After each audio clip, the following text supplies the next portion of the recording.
Si tu n'as pas la foi, tu ne pourras pas vivre la gloire de Dieu. Je voudrais faire comprendre à une personne en cette matinée que la foi est l'élément indispensable afin de manifester la puissance de celui qui a été à la croix. Écoute-moi attentivement. Lorsque nous avons la foi, nous pouvons transporter les montagnes, nous pouvons délocaliser des maladies, j'irai même très loin, nous pouvons modifier des choses dans le monde physique comme spirituel. Il est écrit dans le livre de Matthieu 17, le verset 20. C'est à cause de votre incrédulité, leur dit Jésus, je vous le dis en vérité. C'est Jésus qui est en train de parler.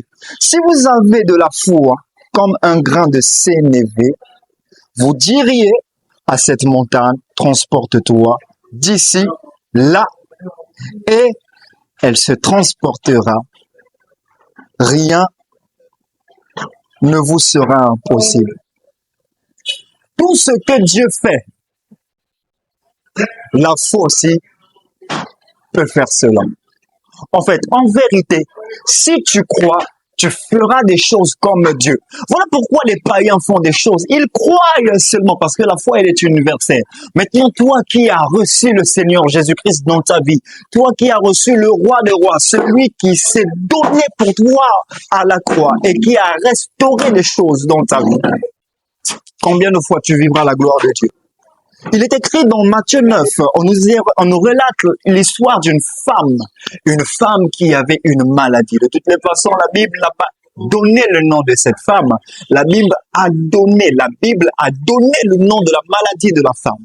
Cette femme souffrait d'une maladie et elle perdait du sang. Et ça faisait 12 ans de cela qu'elle est en train de perdre le sang. Mais un jour, cette femme a cru, pas en Jésus qui passait, mais en Jésus qu'elle avait vu dans son esprit.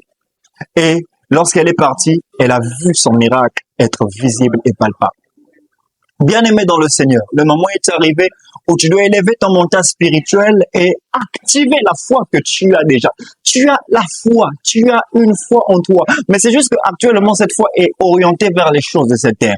Je voudrais te dire, bien-aimé dans le Seigneur, remets ta foi vers le Seigneur Jésus-Christ. Tourne ta foi vers Jésus et tu vivras le surnaturel.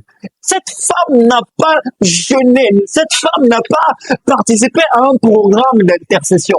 Elle a juste cru en Jésus. Et la Bible nous dit que elle se disait en elle-même, si je peux seulement toucher le pan de son vêtement, je serai guéri. Elle se disait en elle-même, c'est-à-dire elle croyait en elle-même de toutes ses forces, que malgré que j'ai dépensé plusieurs choses chez les médecins, dans la médecine, Jésus a la capacité de me guérir.